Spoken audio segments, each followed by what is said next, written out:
Welcome, friends. It's great to be gathering with you online on this snowy day. At least it's snowy here. I don't know if any of you are enjoying some warm sunshine someplace. I'm a little jealous if you are. Thank you for being here. And of course, I also want to thank our wonderful presenter, Bob Mackreth, and our sponsor for this program series, Apostle Islands Historic Preservation Conservancy. Bob, some of you may already know his background, but for those of you who may not have had the pleasure, I'll tell you a little bit about him. He had a long career with the National Park Service, serving in different parts of the country, and luckily for us, he ended up here in 1992, 30 years ago, at Apostle Islands National Lakeshore, where he did a stretch as a ranger, and then he shifted into serving as a park historian. And even since his so-called retirement, he has continued studying and sharing the history of the Apostle Islands and the whole Schwalmgen Bay region, which we're so thankful for, because he's bringing us amazing stories like the one he's going to tell today. And I won't give away any spoilers. I'll just let him handle that part.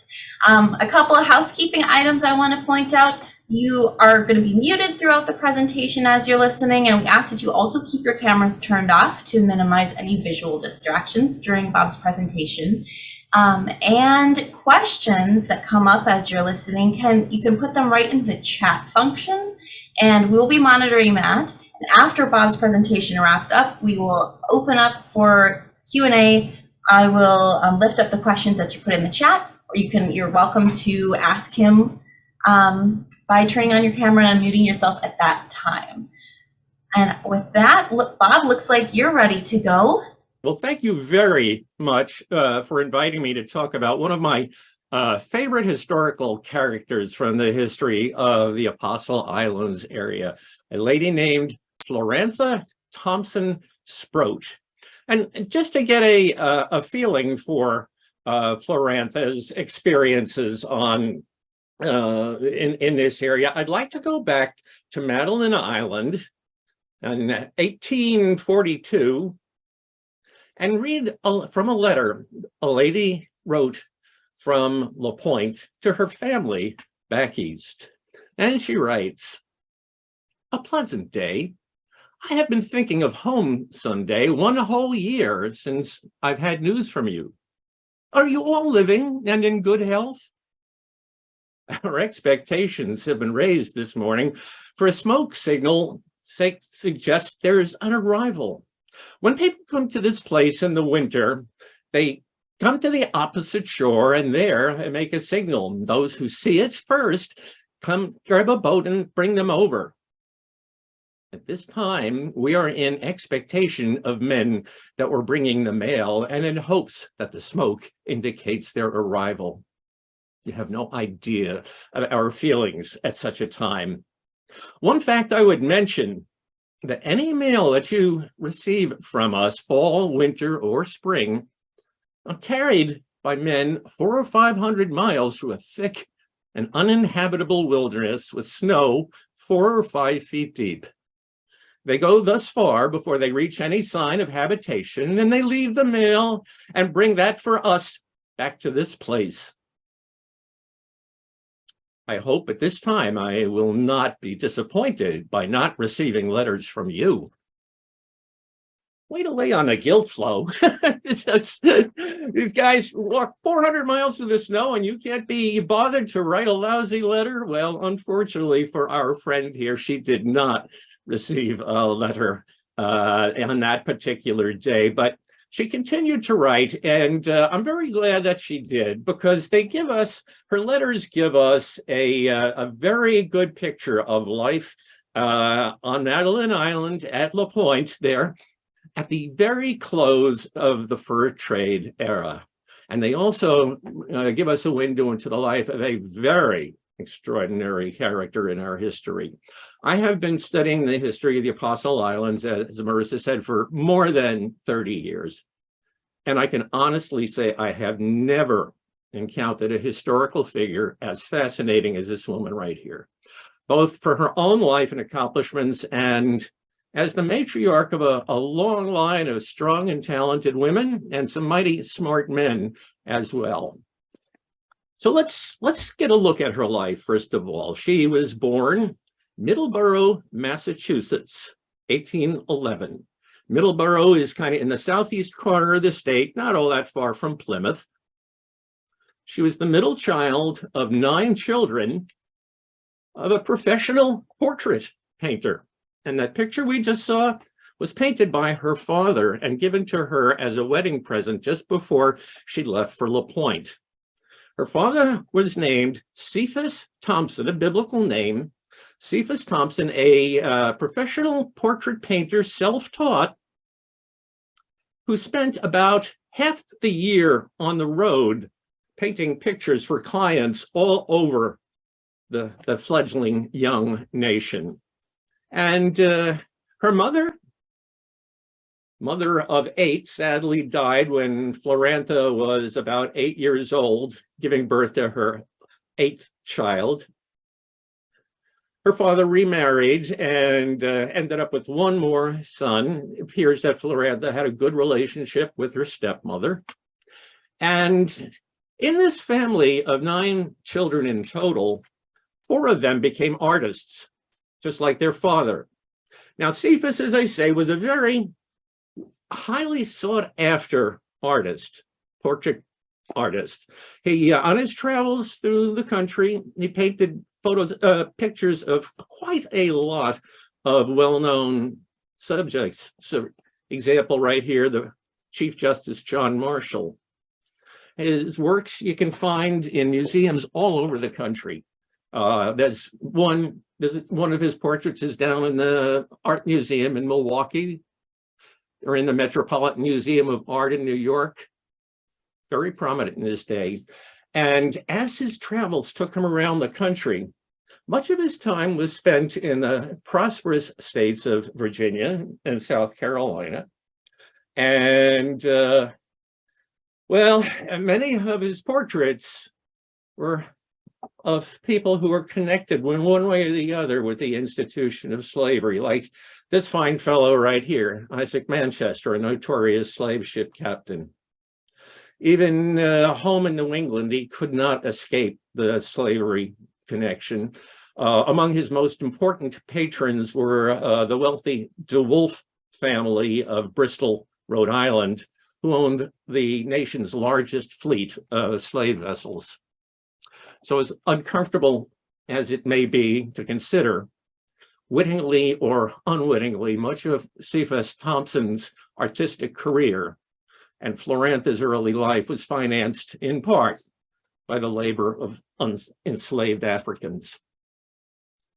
Among her brothers, probably the best known as an artist was her eldest brother, Cephas Giovanni Thompson. And how do you like that name? It gives you an idea of the father's fascination with Italian art. He had a son named Cephas Giovanni, named one of his daughters Maria Tintoretta Francesca Thompson. And this fascination with things Italian persists through several generations. We'll see it later on in our meeting here. Cephas was also a fairly well-renowned, Cephas Giovanni, excuse me, was a fairly well-renowned portrait painter. Painted portraits of some well-known folks. Longfellow here.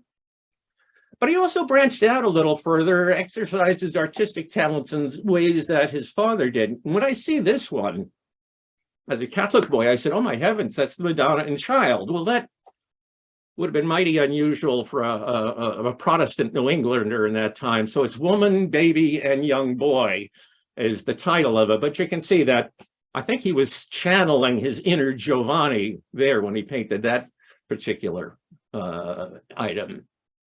Her brother Jerome went further afield in his art, and he became an advocate of, obviously inherent of what they call the Hudson River School, painting these dramatic landscapes. And I love this one. It's a belated party on Mount Mansfield. A bunch of kids up there hiking, young people, and then one of them is looking at his watch in the lower center, saying, we got to get going, guys. Very realistic. I like it a lot. Her sister, Maria Tintoretta, specialized in portraits. I have not been able to locate one. I will one of these days. So that gives you an idea of her family's artistic background. But it's time for us to move on to the next room in this gallery and get a look at Florantha's immediate family now. She's a grown woman. This is her husband, Granville Sproat. Unfortunately, I haven't found any better picture of him than this one. Granville was also from Middleborough, but he'd left the area a while before because he had an urge to go west. And he was very eager to preach the gospel to the Native Americans in the wilderness. Now, I need to point out one thing right away. He was not an ordained minister, so I will refer to him as a missionary. And he obviously had a desire to preach, but his job at the mission at Pointe was officially titled teacher. Talented fellow, poet, is a very prolific writer. He wrote about his experiences in the West. He wrote children's stories as well, and we'll talk about that later. And before he married Florantha, he'd been out several years in this neck of the woods. 1833, as a young man, he got a job as a school teacher and became, as far as anyone can tell, the very first schoolmaster in a muddy little settlement on Lake Michigan named Chicago. The next year, he made his way up to Lake Superior, spent time living with a fellow named Henry Schoolcraft, who thought the world of Granville. And then in 1835, he arrived at Pointe, where the Protestant mission was just getting underway. And he spent the summer there helping around. And the next year, very interestingly, he went out into the backcountry. At the time, there had been a treaty with the Ojibwe that, among other things, the government promised to give a smallpox vaccine to anyone who wanted it. And Granville spent a whole season as a traveling vaccinator and going from one Ojibwe village to the next, administering vaccines to whoever wanted it. He wrote about that very eloquently many years later. He's, again, as they say, a vivid and talented writer. But one thing he was not was warm and cuddly. He came back to Pointe, and somewhere along the line, somebody told him, hey, Granville, you know, if you want to be a minister out here or a missionary out here, you really need to have a wife. Granville says, okay, I'll find one. And he sits and he writes down a list of qualities he thinks are important in a mate, and came up with 11 items, and 10 of them relate to her religious life, her relationship with the Lord and her soul. Number 11 was she needs to be a good housekeeper. I say not exactly a romantic, but he looked around on Mackinac Island. He went back to Chicago, and he finally gave up and came back to Middleborough, where he strikes it off with Florantha. Now, I don't really think this was a love match. You know, I think we can be pretty certain of that, and I'm not sure what Florantha saw in him, but at this point, she's 27 years old. Maybe she thinks this is her last chance. I can't tell you, but after their marriage, the very first thing they did was hop on a boat and start heading west. And they made a long and arduous trip out to the Lake Superior country. They, took a boat, a steamer got on a boat in Massachusetts, took a steamer up Long Island Sound to New York, took another steamer up to Albany, got themselves on a canal boat on the Erie Canal, and so on and so on and so on, and finally made their way out to Pointe. And what does she find there? Well, we know a lot about it from the letters that she wrote. Her granddaughter collected them much later in the 1930s and donated them to the Wisconsin Historical Society. So They give us a picture of what she was thinking about, what she was feeling. And I set the scene for you now. We're on Madeline Island in the late 1830s. There's maybe about 15 white faces in total there, several hundred Native Americans and mixed blood French and Native American Métis people, as they would call them in Canada at least. So white faces were very, very few and far between. They were all either involved with the fur post or with the missions.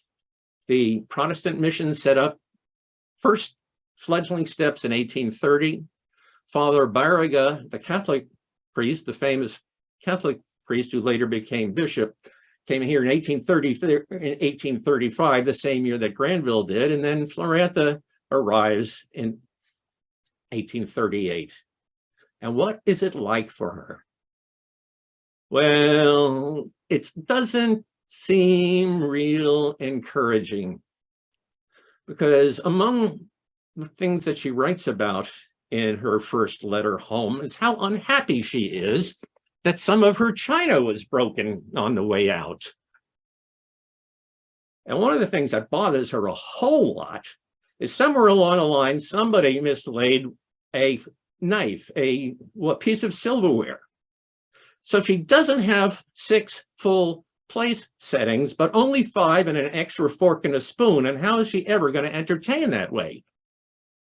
And you're going, oh my God, talk about a fish out of water. This New England hothouse flower is not going to make it out here. And if you think that, you would be 100,000% wrong. And we'll see that as time goes on. But let's just peer over her shoulder and see what she's writing.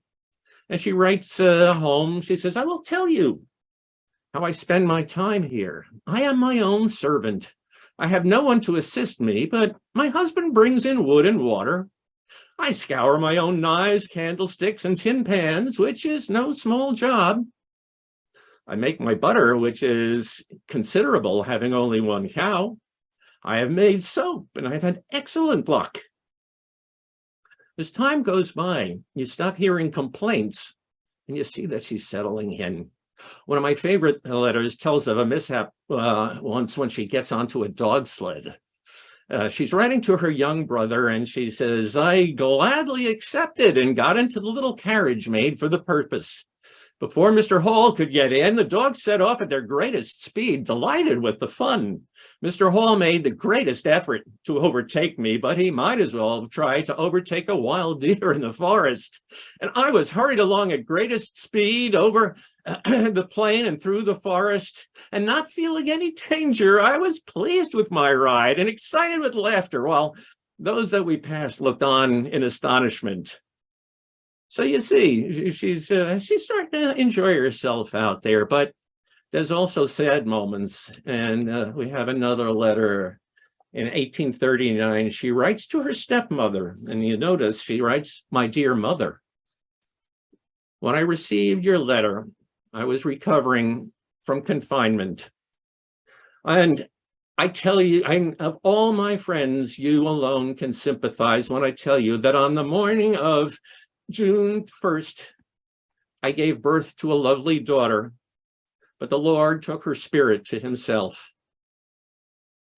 She was perfect in form, a full-grown child, but stillborn. Had there been a skilled physician there, they might have saved our child. After prayer had been offered and a hymn sung, our babe was followed by husband, Mr. Hall, Dr. Borup, Mr. Barriga, the Catholic priest, and a concourse of weeping natives, to a resting place on the shore of Lake Superior beneath tall trees. I had made too much dependence, and my affections too much centered in my child. Even now, though I know it is for the best, my heart hungers for my babe. And that last line really breaks my heart, because in her worldview, the child has gone on to be with God, and she feels guilty for grieving. That breaks my heart every time I read it. But life goes on. And one of the things that's quite fascinating is when she writes about the native population, and she writes quite a bit about visitors from the local population. And she was there to witness one of the big events in the region's history, the signing of the Treaty of 1842. And she writes back, "We are at present thronged here, the government being about making treaty with these Indians for a large part of land lying to the south of us. More than 1,000 Indians are present, and some of the chiefs we see here undoubtedly were. It is one constant scene of excitement as the Indian Council is held on the plain when they speak from morning till night. Each chief comes in turn and delivers his speech. They are native orators, full of gestures, not ungraceful, some of them truly noble and dignified in bearing. Oh, I wish I could give you their speeches. Some of them are quite eloquent. They have agreed to sell their land, but they are not to be removed from it at present. I wish the Americans would leave the Indians alone in the possession of the land, and if so, it would save a lot of bloodshed." So you can see she has a sympathy there for the native people.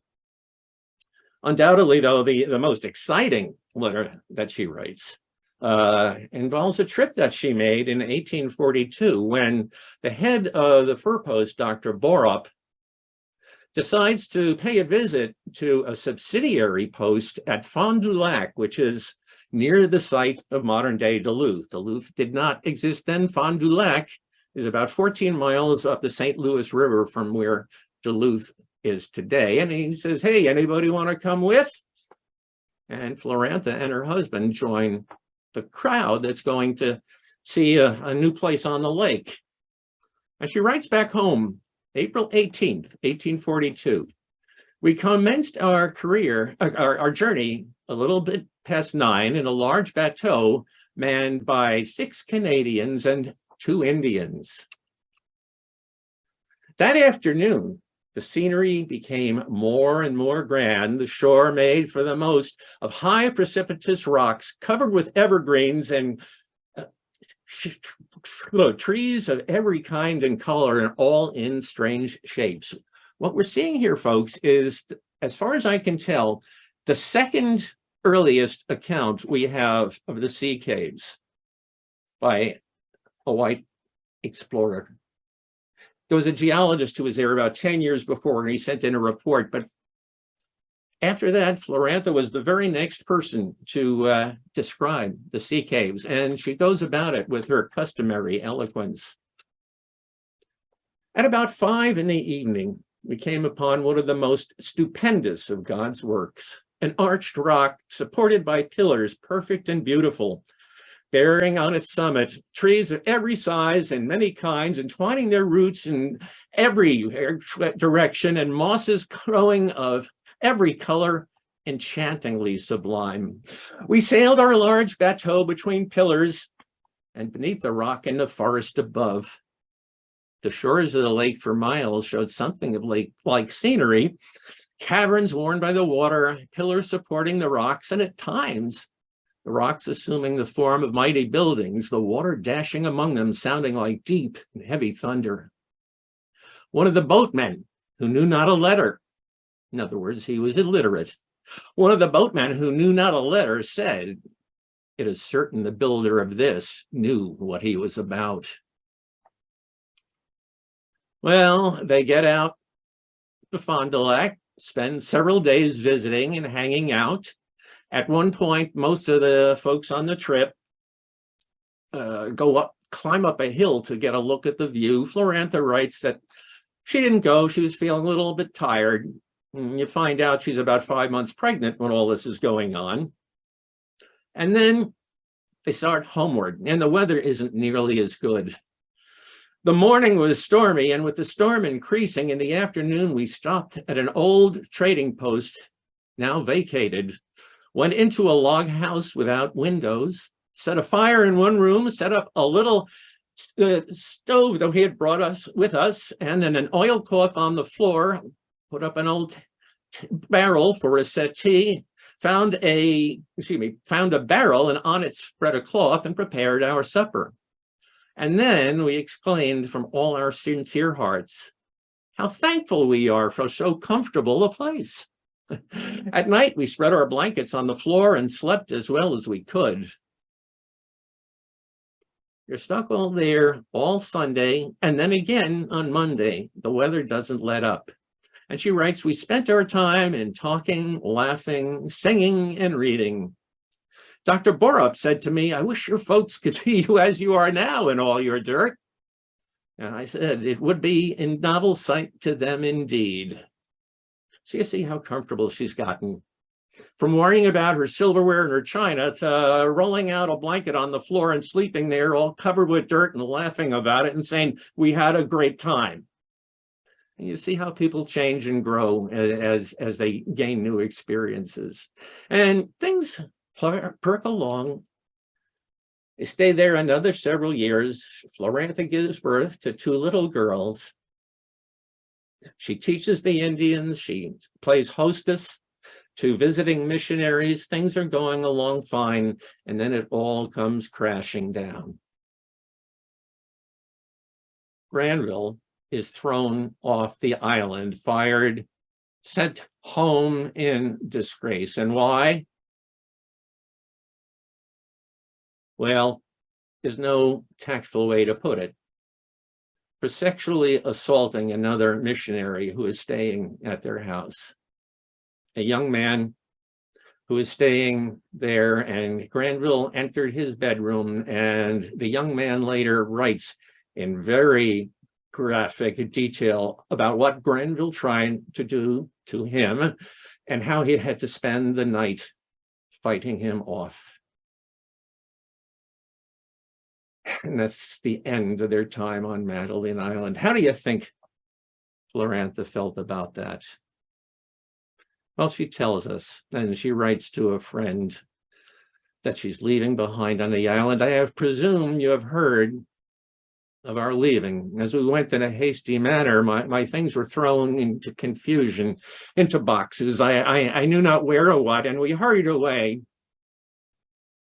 And with what feelings you may imagine they were, but can never experience, and I hope you may never feel them, or never know the perfect wretchedness of heart that I experienced. But now I feel different. I feel calm in the thought that God permits it and knows everything, and he sees not as man does. My husband has been left by God to fall into a dreadful sin. But God sees things in their true light. This is my comfort.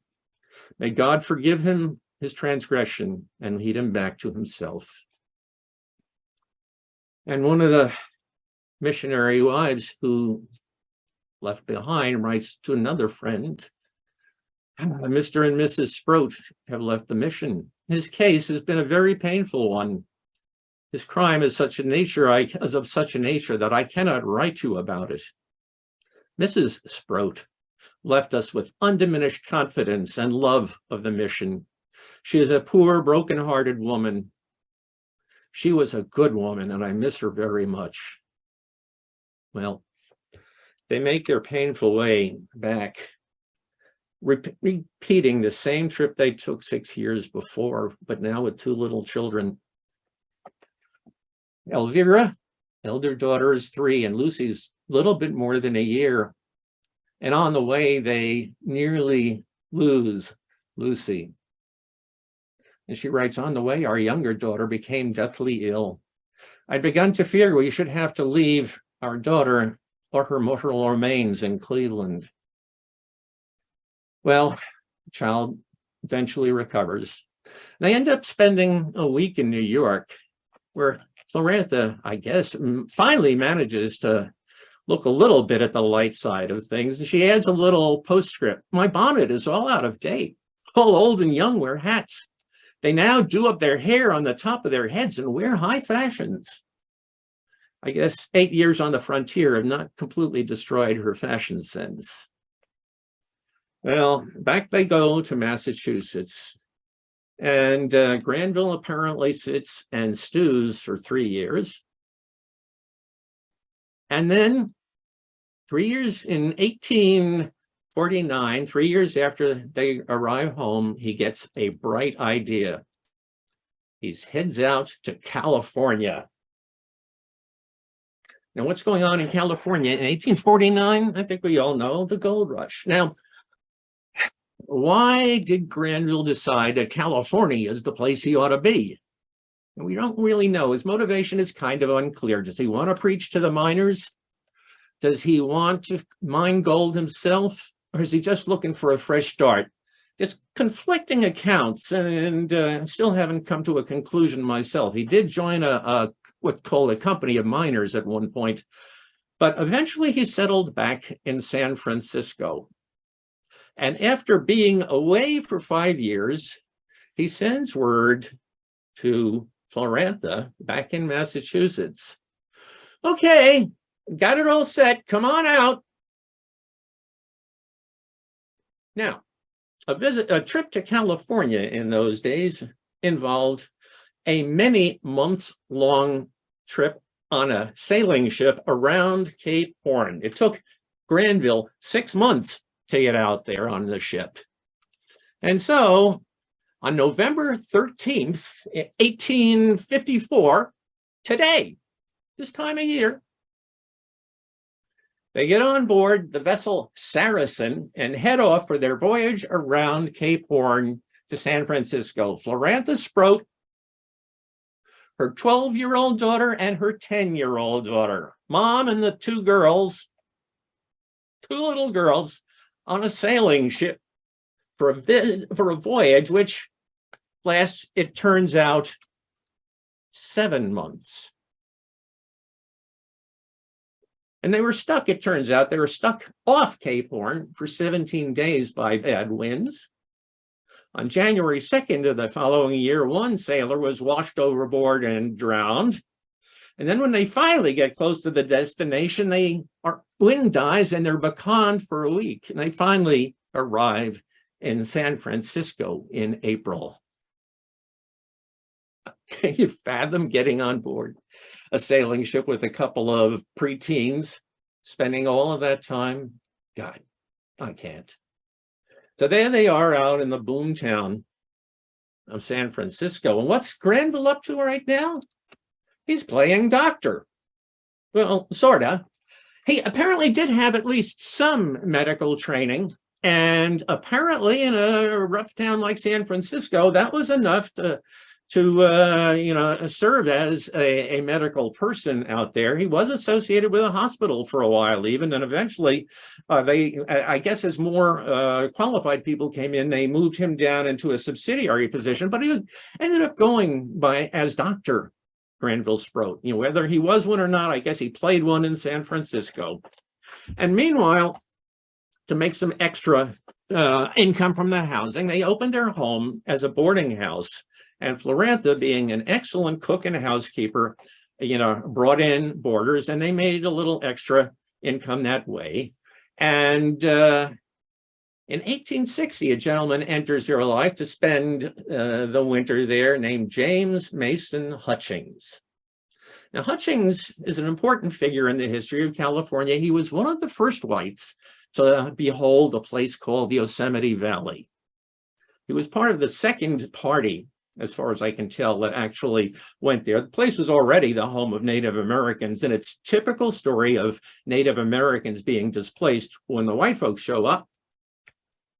But Hutchings is absolutely enthralled with Yosemite. He wants to do something about it. He's a natural-born promoter, and he settles in San Francisco for a while, and he starts publishing his own magazine, Hutchings California Magazine.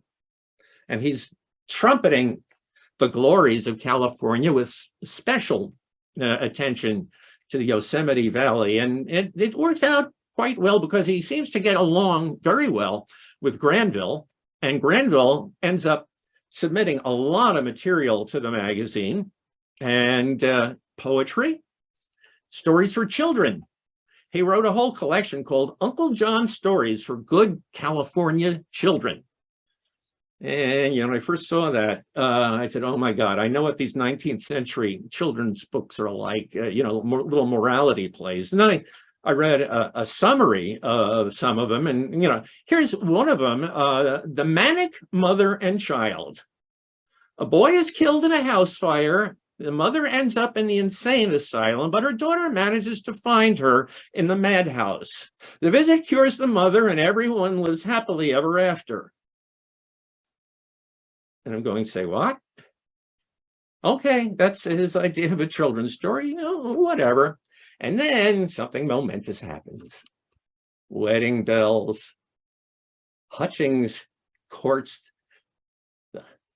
Sproat's eldest daughter, Elvira, and a wedding occurs between 39-year-old Hutchings and 17-year-old Elvira. And even at a time when age disparities were not all that uncommon, that's a pretty big gap. 39 and 17, a 22-year age difference. Well, okay, things are still fairly stable. Granville's doing his doctor thing. Hutchings is publishing his magazine and promoting Yosemite. And then again, once again, things come crashing down. Granville again. Another disaster. In February of 56, the screen is covering up the date. But what happens? Well, Granville is hanging out down at the waterfront on a nice evening. He becomes the victim of what was clearly a targeted shakedown, gay bashing. Basically, he meets a young man and they go down to the docks to, quote, watch the sunset together. And then out of nowhere comes this imposter cop who arrests, quote unquote, arrests them both, starts marching them off, and then gets the idea, I'll tell you what, if you bribe me, I'll let you go, pretty much. So Granville forks over all the money he has, and they, quote unquote, let him go. Well, Granville apparently figures out what goes on, and he goes to the police and reports this. They set up a sting and arrest not just the phony cop, but also the young man who is obviously his accomplice. But unfortunately for Dr. Sproat, the incident made the papers. And that's when things finally fell apart. Florantha takes action. Now, Granville does not come off as a sympathetic character here, but let's look at a little more closely. He did have gifts as a writer, and he wrote, again, later on, he would write wonderful descriptions of his time out on the frontier. And let's face it, it could not have been easy being gay in that time and place. So as usual, when we look at a situation, there's a whole lot of gray and not too much in the way of black and white. But in any event, this is the last we see of Granville Temple Sproat. His taillights heading out of town. He ends up going out ends up in upstate New York at a Shaker colony.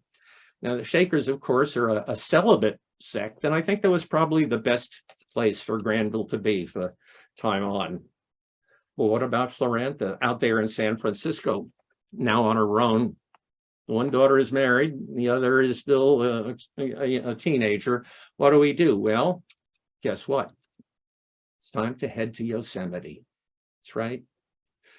Florantha Thompson Sproat, who spent time here in the Apostles, eventually lands up in another, soon to be national park area. The crown jewel of them all, Yosemite. And Hutchings decides it's time to open up the hotel of his dreams. And he buys what had been the very first hotel in Yosemite, and basically never made, the original entrepreneur never made a go of it, but Hutchings is determined. And he renames this outfit the Hutchings House. And I love the way that the National Park Service describes it in one of their leaflets. The women of the Hutchings House, Elvira and her mother, Florantha T. Sproat, were responsible for the day-to-day operations like cooking, setting tables, and other basic needs.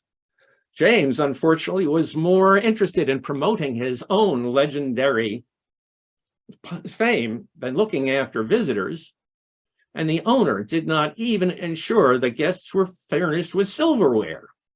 Well, we know nothing else. Florantha is good at counting the silverware, and in fact, and the Park Service thing goes on, the mother-in-law became the power of the hotel business because Elvira, a painter, became preoccupied with studying music, botany, and other intellectual matters. Yeah, Elvira, we'll find, was kind of her father's daughter, and we'll look at that a little more closely in a bit. But you'll notice here, we've got a tree growing through the roof of the room. Yeah.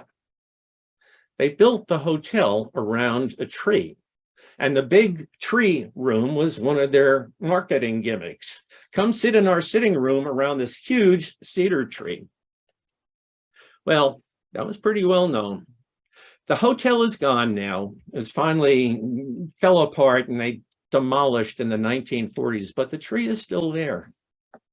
And I went out to take a look at it myself last year. And it's not marked, but you can, if you know what you're looking for, you can find it. The tree finally died back, I think it was in the 1980s. The Park Service made a smart decision. It's close enough. It was close enough to the road that it presented a hazard to traffic, but they decided because of the tree's historic importance, they would leave this 70-foot stump. And it was truly moving to get out there and just take a look at it and realize I was standing where, you know, the whole Hutchings family in Florantha once lived. And they stayed there in Yosemite. That was where, you know, they stayed for quite a while. And we have now a little happy family here. James Hutchings, his wife Elvira, and now 3 little children, 2 girls and a boy. The eldest was Florence, known as Floy. The middle one, younger daughter, was Gertrude, known as Cosie. Cosie was her nickname. And then the little boy, James Jr., and unfortunately, he had some really severe spinal difficulties and his mobility was very limited. So he didn't have the same chance to enjoy Yosemite as the girls did. And it's kind of, again, kind of poignant. And as I say, here's the happy family, or maybe not. The age difference is beginning to wear on Elvira, if nothing else. The lack of common interests, so many other things, they just don't seem to be suited. She's very unhappy in her marriage, but one of the outlets she had was painting. Yes, she inherited the family artistic talent. Her specialty was watercolors, and this is one of the few that's left, because many years later, nearly all of her work was destroyed in the fire that came with the San Francisco earthquake. Fortunately, just a couple remain. As you see, get a hint of the artistic talent in the family coming down through the generations. What's the younger sister up to? She's not so artistic. She's got a more practical bent. She's hanging out with the scientists who were coming to flock to Yosemite and learning things, little things like meteorology and how to survey elevations. And she ends up apparently working, as far as I can tell, on her own, measuring elevations and the surrounding features to get an idea of the exact layout, terms of elevations of Yosemite Valley and the surrounding features. And her measurements and conclusions were actually quoted and acknowledged by name in several scientific papers. So again, another really bright person there, and a woman who is not afraid to step away from the restrictions of traditional gender roles in those times. In 1866, Lucy married an entrepreneur named Charles Dodd, who eventually became one of the leading businessmen in the city of Portland, Oregon. And she heads out there. They stopped actually for a few years at Salt Lake City, but didn't get along with Brigham Young, apparently. So off they went to Portland, and where they became pillars of the community. And we'll return to Lucy a bit later. But first, we want to see what's going on in the Hutchings household. And as they say, if things are not happy. And then in 1860, 1860, there's a disruptive element introduced. Hutchings has constructed a sawmill there, and he hires a guy to run it. He's to help cut up lumber to build more buildings. And it's this fellow here. And actually, it's a guy from Wisconsin. Turns out, well, not exactly from Wisconsin. He lived a lot of his life in Wisconsin. He was born in Scotland, actually. You might have heard of him. His name was John Muir. And John enters the Hutchings life in ways unexpected, because now Elvira has someone worth talking to, and they hit it off beautifully. They go out bird watching and picking posies and talking philosophy.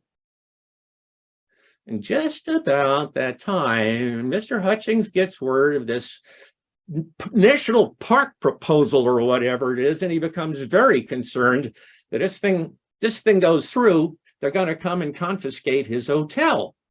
So he heads off to Washington to the winter to lobby against the national park proposal. And that's kind of a bad move, James, because Elvira by this point is smitten.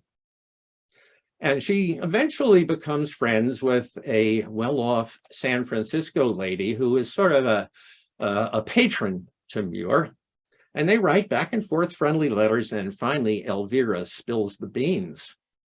She says that I finally found my soulmate, and gives a hint as to who it might be.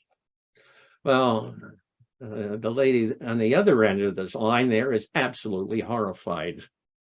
And she writes to Muir and says, John, this is way out of line.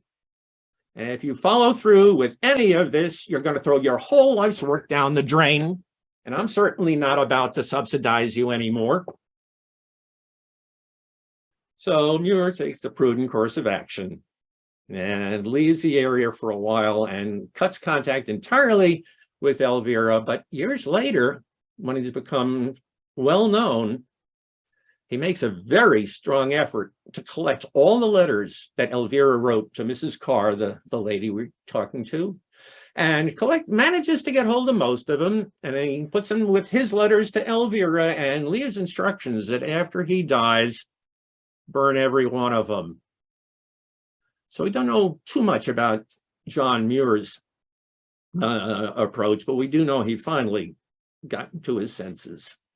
So that's what happens to our friend Elvira. Hutchings comes back. They have a icy relationship for a while, and then Elvira takes a powder. She is her father's daughter for sure. She gets a lot of bad press when you read about the whole episode. A biographer of Muir starts off his description saying Elvira, or Mrs. Hutchings, was an immature child. Well, in a way, she was awfully young compared to Hutchings. And he goes on to say she spent her time dreamingly strumming a guitar or dabbling with watercolors. Well, and she was actually good at it, pal. And again, I think you got to look at both sides of the coin. Yes, she was at the very best. Elvira was a flake. But I'm not sure if that's all that strange in California when you come to think about it. I don't know. But she did not have an easy upbringing. I have no doubt that Granville was not the warmest papa. And then what does he do? He leaves her. He leaves the whole family for 5 years. Next thing you know, mom and the kids get on a boat and they make a reunion with this guy they haven't seen in 5 years. That's got to be rough on the kid. And then 5 years later, somehow she ends up marrying this old guy. And we find that she blames her parents for it. She says, you allowed me to do this. Again, lots of gray, not a whole lot of black and white. But meanwhile, back in Yosemite, well, we've still got Mr. Hutchings and the 3 kids. Who's going to take care of them? Granny to the rescue. Florantha, when her daughter leaves her husband, Florantha makes the decision to stay with her ex-son-in-law to raise the children. And in fact, Florantha stays with Hutchings and the family there through 2 more marriages. Hutchings remarries fairly soon, but sadly, his second wife dies after 2 years of disease. And then he marries again, and that wife outlives him. But you have to wonder what it was like for these ladies coming in and saying, yes, this is my ex-mother-in-law who lives with us. Apparently, things worked out well.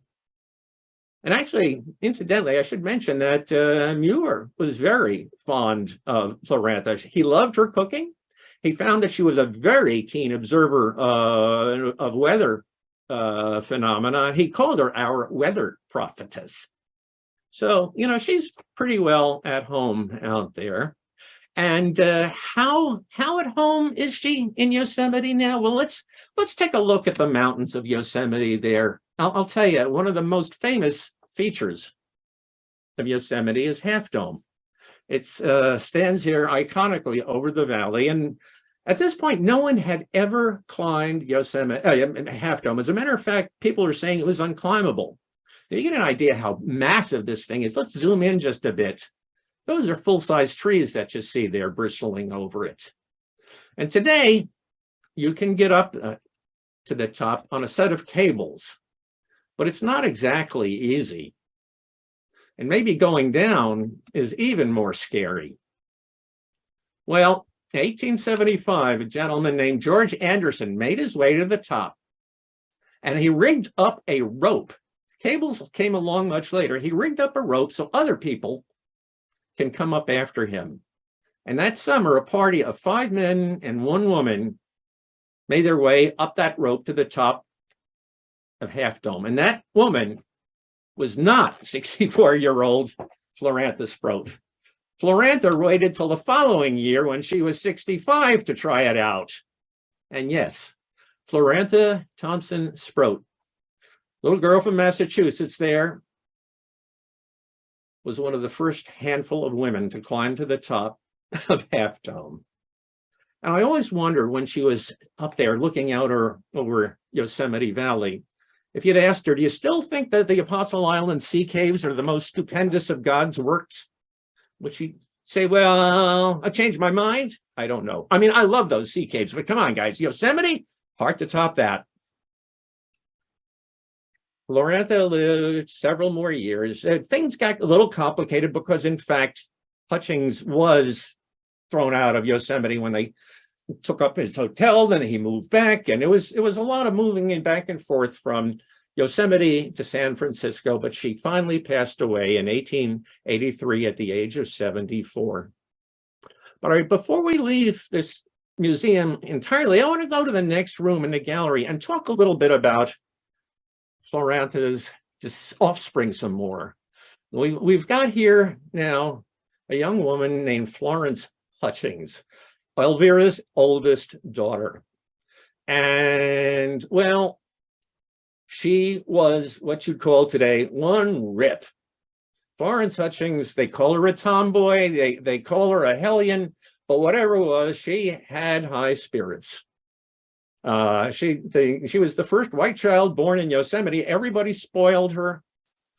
Kind of all the cowboys out there and the horse wranglers loved to get her up on a horse. And sure enough, one book writes, in 1880 and 1881, when stage passengers came down into Yosemite, the passengers were already awed by the scenery and then were greeted to a dramatic welcome by a flamboyant horse rider. This unofficial greeter appeared on a spirited horse with a scarlet bandana, knee-high boots, trousers, and a wide-brimmed cowboy hat. The horse would rear up onto its hind feet. The rider's hat was removed. With a flourish, and the astonishing passengers saw that their cowboy welcomer was a dark-eyed, dark-haired young girl. She had high spirits. And sadly, another tragedy.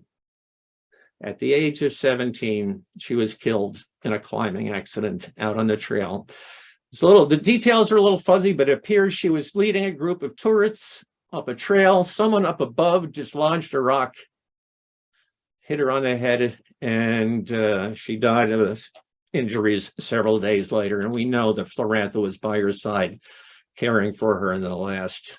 When I went out there, I was located Florence's grave. Floyd, they called her Florence.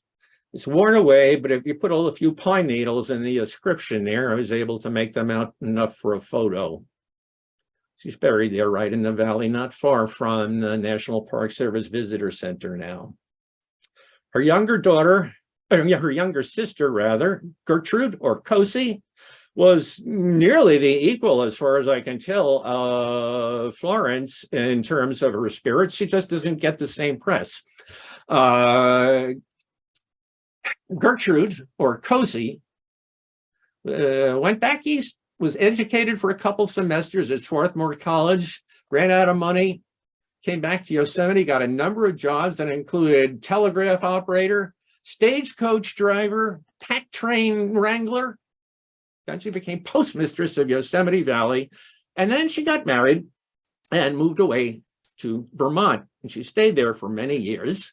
When her husband died in Vermont, she was in her 70s. She packed herself and a friend into her beat up old car, and they drove cross country, two ladies in their 70s on the roads of the 1940s, to get back to Yosemite. She wanted to get back and hang out there. And she did. She stayed in the Yosemite Valley several summers after that. And what do you think? She stayed in the fancy Ahwahnee Hotel? Hell no, she pitched a tent, and that's where she stayed. Kind of freaked out the Rangers, from what I understand. They were sure something was going to happen to her. But there she is, pointing out that tree that was such an important part of her childhood. And the other thing about Cosie is she became a recognized expert on Indian basketry. Again, remember we said that the valley was populated by Native Americans well before the white explorers showed up. And later on, anthropologists and art historians would point to Cosie's collection as one of the foundation points of study of Indian basketry. And one of the reasons why was because she had relations with the basket makers, friendly relations. She kept track of their names. She saw them as people. As a matter of fact, one of the basket makers named their daughter Cosie after Gertrude Hutchings Mills. So, and she kept careful track, and now that her collection of baskets is at Phillips Andover Academy in Massachusetts, and it's consulted by scholars, and her notes are considered very reliable. Now let's now set aside that branch of the family. We'll go back to Lucy. Remember the other daughter who moved to Portland, Oregon? Well, Lucy, as I said, apparently the family did pretty well for themselves out in Portland. And Lucy had 4 children of her own, including a daughter named Lucy. It gets a little confusing here, so I'm going to be talking about Lucy 1 and Lucy 2. Guess what talent Lucy II had? She was an artist. And for a while there, she supported herself by portrait painting, just like her great-grandfather a century before. And like that great-grandfather, she was fascinated by Italian art, and she went over to Florence to study art and liked it so much she stayed there. Lucy Dodd Ramberg, I'm not reading name, spent most of her life afterwards in Italy, where she opened a school for expatriate young American ladies, painted portraits, and married a German archaeologist. And she had 3 children over there in Italy, 2 boys and a girl. And then we have, of course, another calamity, the First World War. Her German husband goes back to the homeland, enlists in the army, goes off to fight for the homeland, and is killed in the first year of the Great War. Lucy II takes her 3 children, and after a whole lot of maneuvering and some struggles, manages to get passage back to the US, where she spends time in Portland. And eventually, the 2 sons decide to stay there in the US. Whereas after the end of the war, Lucy and her daughter, also named Lucy, go back to Italy. Yeah, these people apparently really loved Lucy.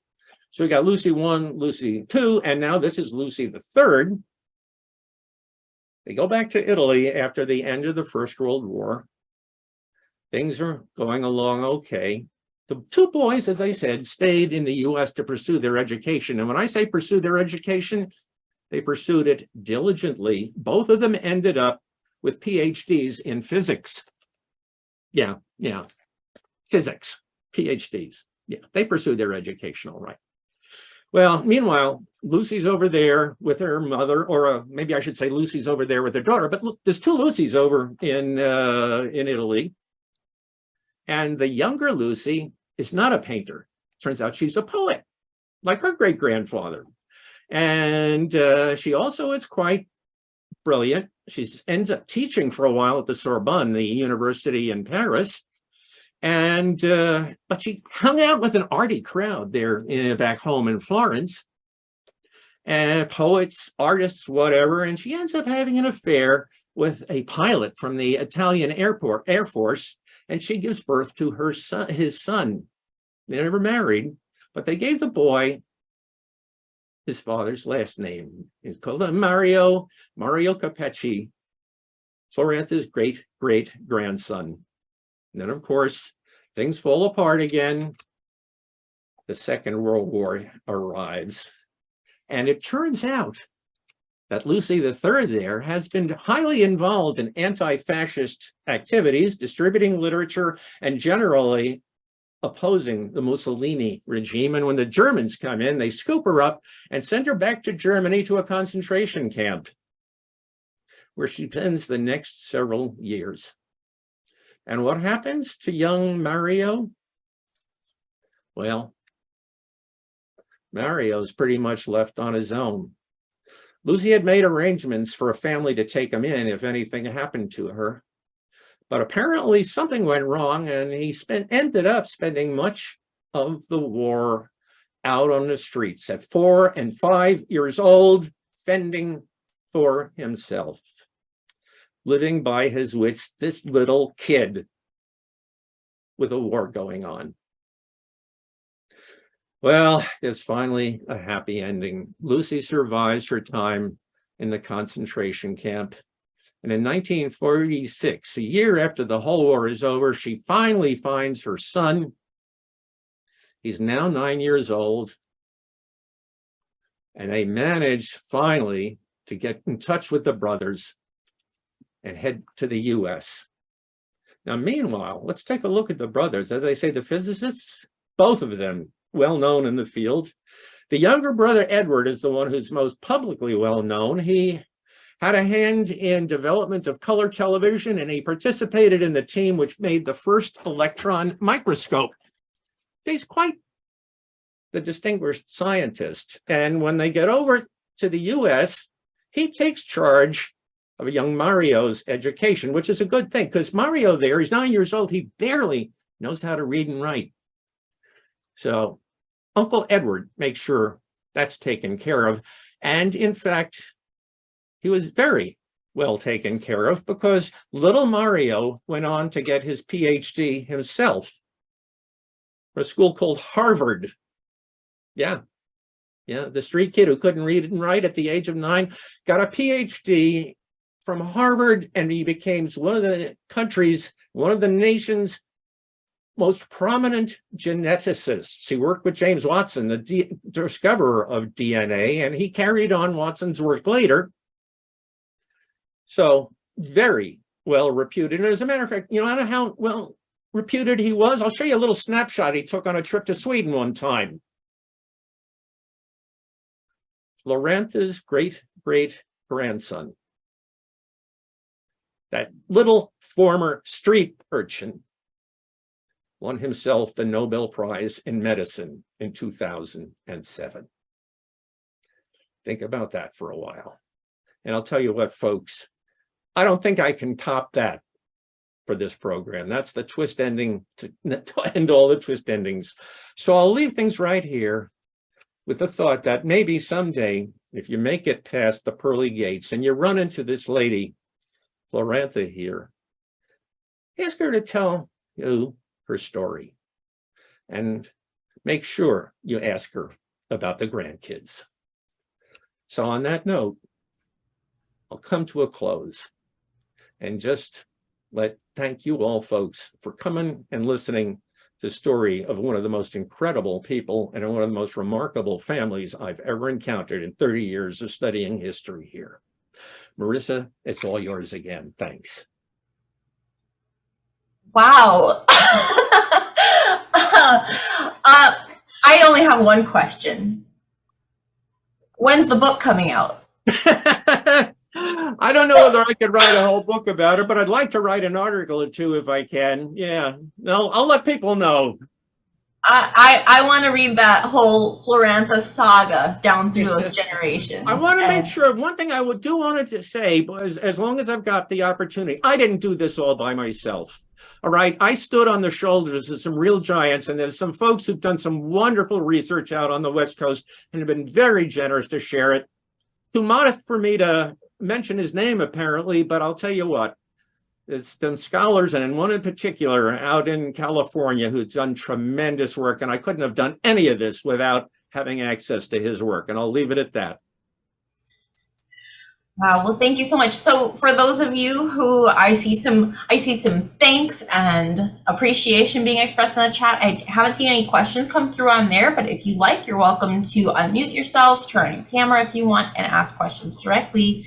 If there are any questions remaining. After a while, I stopped taking notes because I was just obviously laughing because you have a great sense of humor. But other times I was tearing up. I had chills. That was amazing.